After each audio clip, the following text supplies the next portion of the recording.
spiritual food for thought.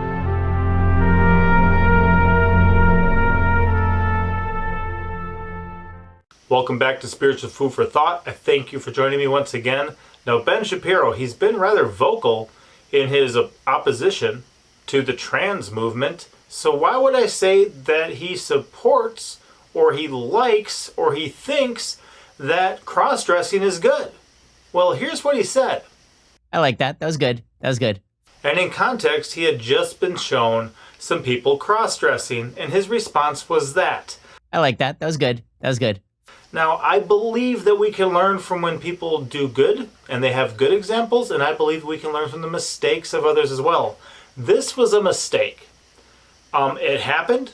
Ben Shapiro is not perfect, but it's a mistake, and we're going to learn from his mistake. Now, to step back for a moment and just expose you to who Ben Shapiro is, if you're unfamiliar, he's one of the conservatives kind of on the front line of a lot of the cultural war going on these days. He's speaking at a lot of different events for Republican, conservative, a lot of young conservatives, and I appreciate his influence in that realm and encouraging people to think a little more. In this case, he could have thought a little more, but encouraging people to think a little more and fighting against the liberal left agendas. I have no problem with that. Do I think the man's perfect? Of course not. Do I have some issues with him? Oh, absolutely. You know, one of the simple ones is that he's one of the conservatives being pushed these days that's rather foul-mouthed. He doesn't really bridle his tongue, and he says a lot of words that 40, 50 years ago, most conservatives would have shied away from. But if you look at the conservative twins or Steven Crowder, Ben Shapiro, they say things that would generally be considered to be profane. Profanity, curse words, that type of stuff. I think we would do well to guard our mouths a little more than that. But if you do not have a frame of reference for who he is, I'll just share with you one thing that he put up online, which kind of sums up enough of who he is by his own words to help you understand the point of view that I'm coming from when I critique him in this. He says the left masks its distaste for the Bible's condemnation of homosexuality in a straw man argument that Bible believers are violent bigots. They are not. Citing the Bible doesn't make you a bigot against human beings. It makes you a bigot against sin, which is a good thing. Ben Shapiro. So he makes an appeal to the Bible. He'd consider himself to be Jewish, so he's looking at the Old Testament saying, hey, this is a sin, this is not good. In context here, looking at homosexuality, but he believes the same thing about the trans agenda. And what I would like to do is, since he's talking about homosexuality here, I want to look at a couple Old Testament Bible verses and see exactly what they say so we can understand part of his foundation. In Leviticus chapter 18, verse 22, it says, "Thou shalt not lie with mankind, as with womankind, it is abomination." And likewise in Leviticus chapter 20, verse 13, it says, "If a man also lie with mankind, as he lieth with a woman, both of them have committed an abomination. They shall surely be put to death. Their blood shall be upon them." So in each of these verses from Leviticus, we see that homosexuality here is called an abomination. Now, I do want to point out that if we're going to say the Bible's our foundation, and even if we're just looking at the Old Testament, in Deuteronomy 22:5, we see, "The woman shall not wear that which pertaineth to a man, neither shall a man put on a woman's garment. For all that do so are abomination unto the Lord thy God." So I bring that up as well, because to say it's not bigoted to hate sin, it's not bigoted to say God's right. Well, if God says homosexuality is an abomination, and he says cross-dressing is an abomination, how can we have this happen? I like that. That was good. That was good. And what happens is, in 2021, Ben Shapiro was watching some of the Super Bowl commercials. Now, the Super Bowl, I would shy away from it. The Super Bowl commercials, I would shy away from too. But at this point, he's more giving social commentary at the moment and responding just to some things people are putting out. There's some of them that are just based on lying. If you actually watch his reaction to these things, one of them, the whole thing is just lying. Did you? Wasn't me. Another one, the whole thing is just adultery. Turn on the sprinklers. Honey, I already ran the sprinklers. That's the main focus of these commercials, and they're apparently what these people are using to sell their products. The one that sticks out most is one where you have Dana Carvey and Mike Meyers. They used to have Wayne's World. They were on Saturday Night Live, and they're there with Cardi B. And they're doing an Uber Eats commercial.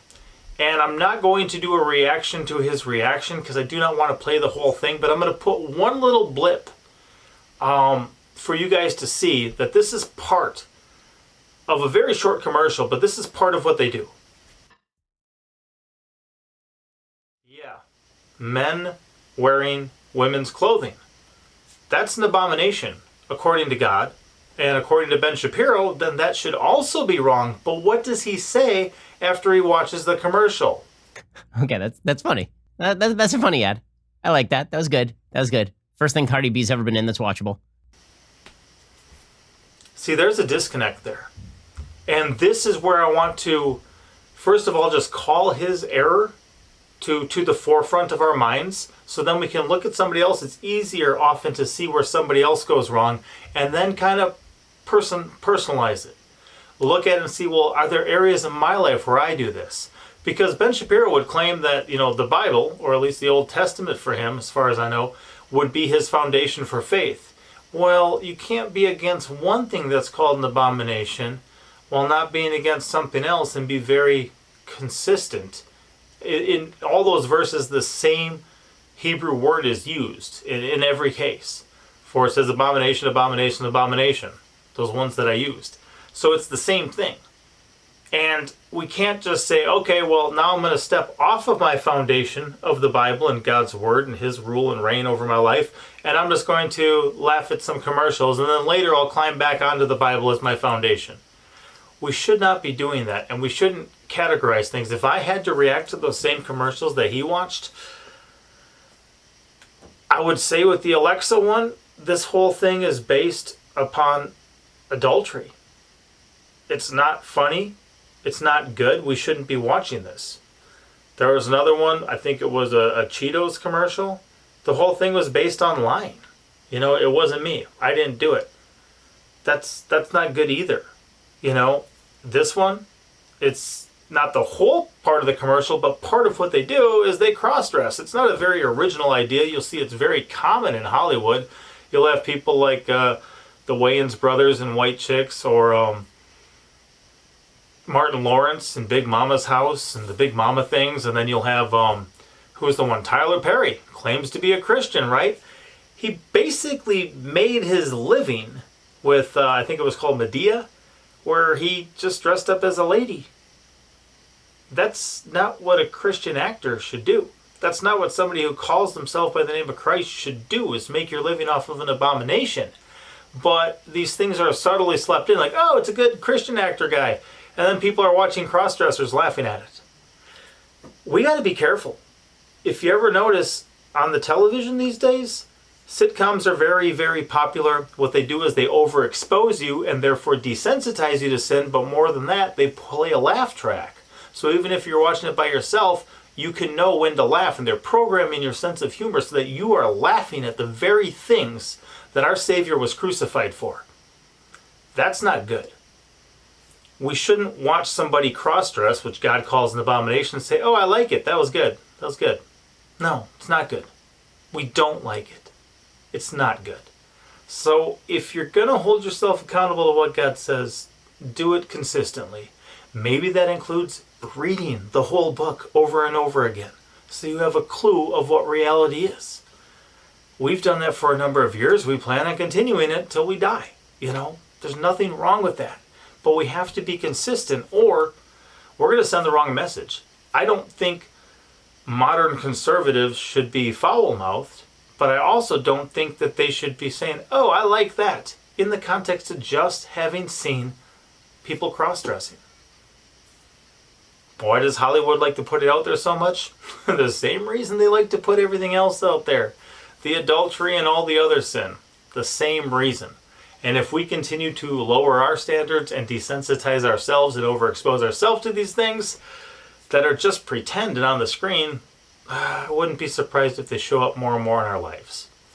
Hopefully this helps. Again, I think there's many good things Ben Shapiro has done. Here's a good clip of something that he said.